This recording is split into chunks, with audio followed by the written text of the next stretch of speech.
I would, however, like to move on to the problem of unemployment. Mr. Chivukula, survey after survey indicates that the nation's biggest concern is getting people back to work, with official unemployment hovering around 8% and real unemployment probably around 10%.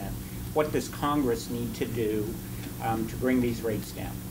Well, I think right now the unemployment rate is 7.8%. We should not be happy about it. We should be very unhappy about that. And we have to figure out a way how we can create jobs at home. And a lot of the corporations are creating jobs overseas. We should bring those jobs back here. We should go back to the drawing board and think about how to bring back the manufacturing. New Jersey was thriving when we had manufacturing. Now we have no manufacturing, or very minimal manufacturing. I think also we have to invest in education. We have to create children who have the skill set. They can compete in a global economy. And that's why we need the vocational schools funding. We need to make sure that not everybody is going to go to four-year college. If they can get the vocational training, that they can make use of, become employed by the manufacturing companies, that is going to help a lot. And also we need to think about Congressman Lance voted for Paul Ryan's budget, which cut the SBA funding by 50%. And the small businesses are having tough time getting loans, and the small businesses are the ones create 70% of the jobs in the United States. And if they can get credit, and their payroll taxes are going up, and the healthcare premiums are going up, how are they going to come up with jobs? Also, small businesses are the ones are home for innovation, and we are in the 7th district, is home to AT&T Bell Labs, where tremendous innovation that took place, whether Nobel laureates and patents that were produced. And so we have to go back to that innovation and try to create jobs, self-employment. I think that's an important thing. So we need to create the skill level that is needed to be able to sustain that. And you can't cut your way out of that, and you need to figure out a way how to motivate. And you can't be pessimistic. Oh my God, keep blaming Obama. Congressman, you're elected to office. You got to do something. You just can't say Obama and then you throw your hands up in the air. You have to create that optimism so that way everybody has the opportunity to experience the American dream. You have experience, and myself, I have experience. Mr. Lance, same question. How can we get the unemployment rate down? First of all, by not raising taxes. And if the Democrats were to control the House of Representatives, taxes would go up, particularly on small businesses. Let me repeat, 7 in 10 new jobs in this country will be created by small business. And if the marginal tax rate were to increase on filers with incomes of over $250,000, that would hurt small businesses, many of which pay their taxes through Subchapter S, not corporations, and not through the corporate tax code. And so first and foremost, we need certainty in the tax system. I am convinced that this will unleash funds that are currently on the sidelines if there were greater certainty if tax rates were not to rise. I'm pleased that the unemployment rate went down to 7.8%. I am discouraged by the fact that the number of new jobs last month was fewer than the month before, and that month was fewer than the month before that. Obviously, every time the unemployment rate goes down, it is a step in the right direction. The labor participation rate in this country is not nearly what it should be because people are discouraged and some have given up looking for jobs and some are underemployed. The figures I have is that the labor participation rate at the moment is 63.6%, and when President Obama took office it was 65.7%. I have been critical of President Obama in not addressing this issue first and foremost. I think it should have been the focus of his presidency as the top priority. But let me say I want to work with whoever is elected president on November 6th to move the country forward. The best way, in my judgment, to have the private sector create new jobs is to have greater certainty at the federal level regarding tax policy, not raising tax policies on anybody. And I am convinced, and this audience is proof of that, that it is small business that will create the new jobs that we need. The numbers that we have been discussing are short-term numbers. They're the unemployment rate right now. But if we look further into the future, business community, quite frankly, is very concerned with employment opportunities in the future. And Mr. Chivukula, you alluded to this in your first answer, but I would like to go into it in a little bit more detail. Many believe that we are on the very beginning of a third industrial revolution, which will bring manufacturing back to the United States. However, it will be a very different kind of manufacturing. And there's actually a joke. I'm going to lighten the room a little bit here, I hope. And that is that the factory of the future will have two employees. It will have a man and a dog. The man's job is to watch the machine. The dog's job is to keep the man from touching the machine. So what we are moving into as an economy is a very technically oriented mode of production. And yet, 30% of our youth drop out of high school with no skills. They are not going to be able to get factory jobs of any type. And most of our college graduates are studying majors that, again, are not valuable for the workforce. So communications, psychology tend to be the most popular undergraduate majors, and they give you no skills to go into the labor force. So looking at the employment question longer term, what can Congress help do to change this situation so that our youth are prepared for the coming workforce? Yeah, I was talking to a resident of 7th District, and she was telling me that after Soviet Union launched Sputnik, and immediately there's tremendous focus on the science and technology education. Everybody was to take at least 3 or 4 courses in mathematics and try to improve. I think you got to go back to the basics, and we need to have science and technology education. Very critical, because we are living in an information age, and everything, technological advances, we can't keep up with them. They're so fast, and so that type of education is necessary. The reason some of the kids may be dropping out of school could be that they're bored in the regular type of curriculum. Maybe you need to come up with a curriculum that interests them. Try to come up with vocational schools that some people who are not going to colleges, but they can be good with their hands and they can do lots of things. I think investment in that type of education, identifying the aptitude of an individual and how they can be productive members of the society, and that's very important. You're right. I mean, when we started as an agrarian society, the labor component of any product was 90%. Now it is hardly 10% because of the advances in technology. You got robotics everywhere and all that. I think so. We need to train them. Also, there's opportunity in innovation. I think that's one of the things you need to encourage. You know, they say that in New Jersey, if you lose a job, you get a resume. In California, you lose a job, you get a business plan. You have to promote that innovation and entrepreneurship. I think we need to do that, and we're not doing enough. Congressman Lance, same question. Education in the United States is locally controlled, locally funded for the most part. Can Congress promote science and technology education? Absolutely, and Congress does have a role to play, but from my perspective, the principal role is at the state and local levels, and Congress can be helpful, but I think that it is a better system that reposes responsibilities primarily at the state and local level, and certainly that is our tradition here in New Jersey. Let me say that I am very much impressed with the schools in this congressional district. I will be visiting tomorrow the Magnet School here in Union County, a school I had visited in the past, and I think that the municipalities in this congressional district, including the municipalities here in Union County, do a terrific job. Regarding innovation, we are the innovation center of the world here in the United States. We have greater productivity than other countries, and we should recognize the strength of the American workforce. The American people want to work.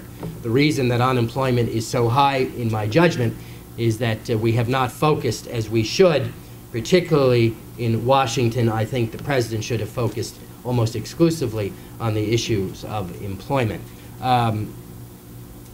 We can out-innovate and outperform any other country on earth.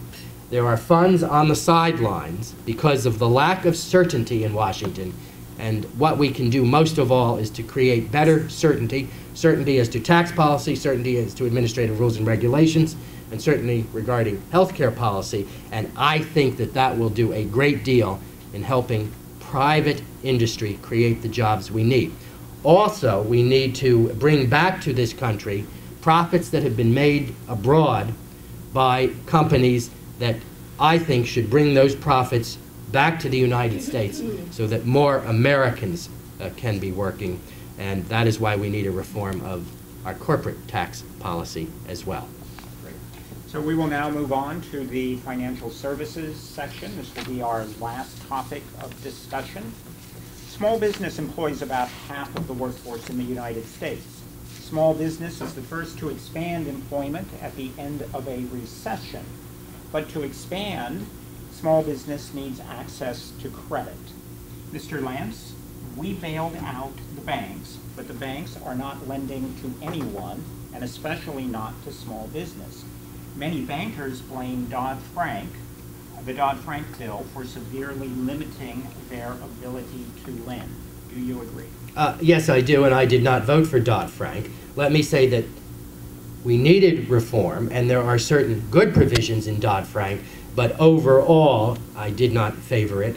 And one of the reasons I did not favor it is that I, with others, not I alone certainly, but I was one of those who thought that it would lead to a situation where banks would be reluctant to lend to business, particularly small business, and indeed that has proven to be the case, unfortunately, and I am sure those in this room know more about that than I. I also think that Dodd-Frank institutionalized too big to fail, and we do not yet know what the systemic institutions are, that if they get in trouble again, the government might bail them out. I am completely opposed to that, and that was another reason I voted against Dodd-Frank. And so I do think that we have to modify it at the very least to make sure that banks can lend appropriately, particularly to small businesses, and banks are reluctant to do so. Also, Dodd-Frank did not fully audit the Fed. I am a co-sponsor of the legislation sponsored by Congressman Ron Paul of Texas to audit the Fed, and I do think that that should become law, and I urge the United States Senate to pass that law. The American people deserve a better plan that ends bailouts, that would not permit bailouts in the future. The American people deserve an auditing of the Fed and also reining in of Fannie Mae and Freddie Mac, and Fannie Mae and Freddie Mac were at least partially responsible for the meltdown in 2008. I think that the Congress encouraged Fannie Mae and Freddie Mac to secure mortgages inappropriately. This was done before I got into Congress, and let me say that I think that there should be reform in that area as well. Thank you. Mr. Chivukula, same there was an article in Starledge a couple of days ago that the number of SBA loans have increased in the state of New Jersey. The key is that if you cut the funding for the SBA, I don't know how they are able to do their job. That's one thing. The second thing is that definitely the Dodd-Frank has to be amended. There are a lot of things that we're not able to allow small businesses to procure loans, and I think we need to make sure that the credit is available so that way they can sustain, and not only sustain, grow their businesses. I think we have to do that, and whatever solution that comes out bipartisan manner, I'm 100% for it. I think we cannot be saying that I am this party and that party and I'm stuck with this ideology. I think what we need to do is that sit across the table and iron out the details and make sure that the credit is provided. That's one of the things among the stimulus package that we did not ensure some of the things that make sure that the funds get to the small businesses. I think we need to revisit that. Let me say regarding the stimulus package, I was in favor of an alternative stimulus package. I did not vote for the president's stimulus package, and I'm very concerned, for example, that $500 million was given to Solyndra, and I think that political pressure was exerted in that regard. That is certainly not Assemblyman Chivukula's fault, and I recognize that. This was the fault of the administration, and the fact that the federal loan in Solyndra was subordinated was unconscionable. I don't think it was good law. The committees of Congress, including the committee on which I serve, the Energy and Commerce Committee, is investigating that issue, and I believe when all of the facts are revealed, it will be demonstrated that the federal government should not have subordinated the money of the American people, of you and I together, to the tune of $500 million regarding Solyndra. And certainly in Congress we want to work in a bipartisan capacity, so that should never happen again. I'm pleased that the Assemblyman has indicated that Dodd-Frank should be amended. Certainly that is my view. I was on the Financial Services Committee my first term in Congress. It was a wonderful committee on which to serve. I have been promoted to Energy and Commerce. Energy and Commerce and Ways and Means are the two most powerful committees in the House, and it is incredibly important to the constituents I serve here in North Central New Jersey that I am a member of the Energy and Commerce Committee. I'm very grateful to my leadership for placing me on that committee. I'm the only person in the majority, the Republican side, to be on Energy and Commerce from New York or New Jersey, from Buffalo to Cape May. And we are the medicine chest of the world in this part of the United States, and those are principally where my responsibilities exist. Are you making your closing statement already? If I may, I just want to, one of the things that is lacking, this Congress has failed to come up with a national energy policy. And we need to address the issue of dependence on foreign oil. It's tremendous dependence, which is costing us billions of dollars. We're sending money. It's a national security issue because we're sending billions of dollars overseas to hostile nations. And we need to look at sustainable, no matter how you look at fossil fuels, coal and natural gas, they're all finite supply. So we need to figure out a way to come up with renewable sources of energy, solar. New Jersey, I was very proud to say that we created more than 10,000 jobs in creating the solar industry. We are one of the first states to pass the offshore wind energy. So we need to ask our Congress, make sure that they come up with energy policy. Energy policy is going to create a number of jobs that is going to put our men and women to work. I would like to keep this section on financial services, and I do have one other topic that I would like to raise. One of the major causes for the near collapse of the banking industry was the repeal of the Glass-Steagall Act during the Clinton administration, which allowed commercial banks to become investment banks and thus gamble on risky investments with depositor money. Mr. Chivukula, should commercial banking and investment banking again be separated, or should we allow banks to be too big to fail?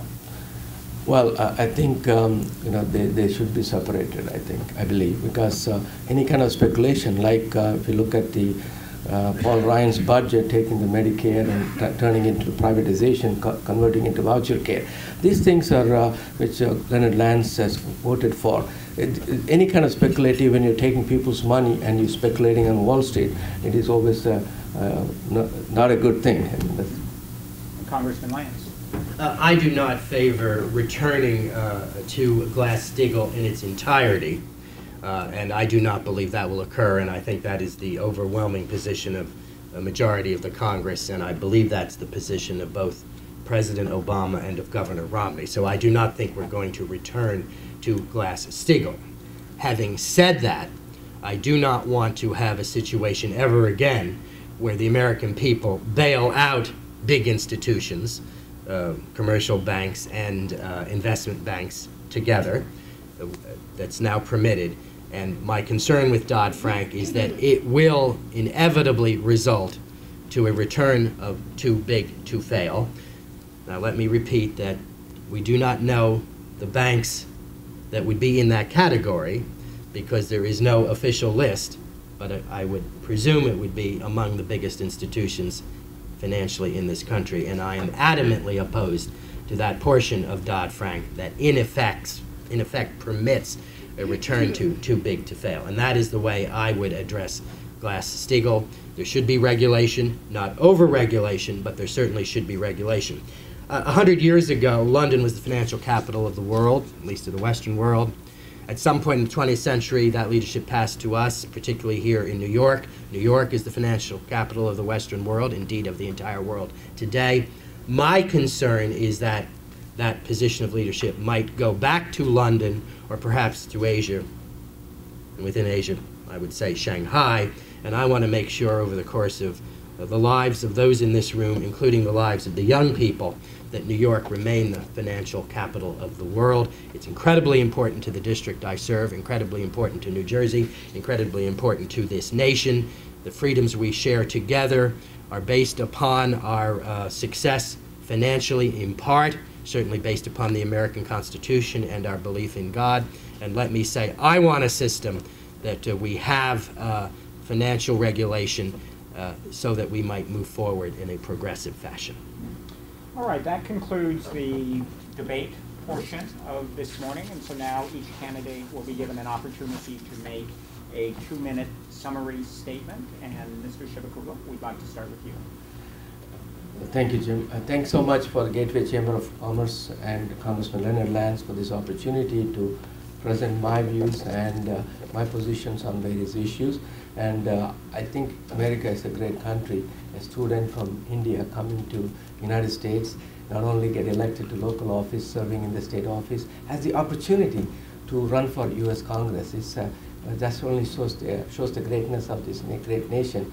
I am, its choice is very clear, and when I walk around meeting various constituents in the district, District 7, and people talk about lack of access to their representative. They have never seen the representative. I was able to go around meeting people and feel the pain. I mean, being a middle-class American, I know I've seen losing a job and working without any pay raise. All these things are there, and I am looking forward to working with the senior citizens and standing for senior citizens and women and investing in education, try to solve the problems, and in a bipartisan manner, not so much, I'm not being an engineer, I'm not tied to any particular ideology. I see a problem, I try to solve it, and I don't claim I try to do the best job I can, and I am looking forward to serving the District 7 residents and to the best extent possible, and I really thank you for this opportunity. I'm looking forward to it. Thank you. Thank you. Mr. Lance. Thank you very much. Thank you, Jim, and my thanks to the Gateway Regional Chamber of Commerce. My thanks also to Assemblyman Chivukula, and I believe his coming to this country and being a success is in the tradition of the United States, and I commend the Assemblyman for that. As your Congressman, I have worked tirelessly in support of bipartisan, pro-job measures that remove the cloak of uncertainty and achieve the economic growth that our nation so desperately needs. I have voted to extend the current tax rates for all Americans and pledged to move forward with tax code reform in 2013. I support a federal budget that tackles the nation's most pressing fiscal problems and begins to put our federal budget back into balance, and that will take some time, and I voted in favor of a balanced budget amendment. As a member of the House Energy and Commerce Committee, I have helped craft legislation that repeals cumbersome federal regulations, reduces federal red tape, and we have worked together on the committee to pass an all-of-the-above American-made energy policy to expand affordable energy and create jobs in this country. I am proud to have been endorsed by the National Federation of Independent Business, by the National Association of Manufacturers, and by the United States Chamber of Commerce. I firmly believe that public service is a public trust. I am proud of my record in Trenton, fighting against massive debt without voter approval. I am proud of my constitutional amendment in Trenton that prohibits that in the future, the most important constitutional amendment in our state constitution, in my judgment. And I am proud of my work in Washington, ethical integrity, fiscal responsibility, and certainly I work to the best of my ability on behalf of all of the residents of this congressional district. Thank you very much, ladies and gentlemen. Okay, now you can release all that pent-up passion and join me in thanking Assemblyman Chivukula.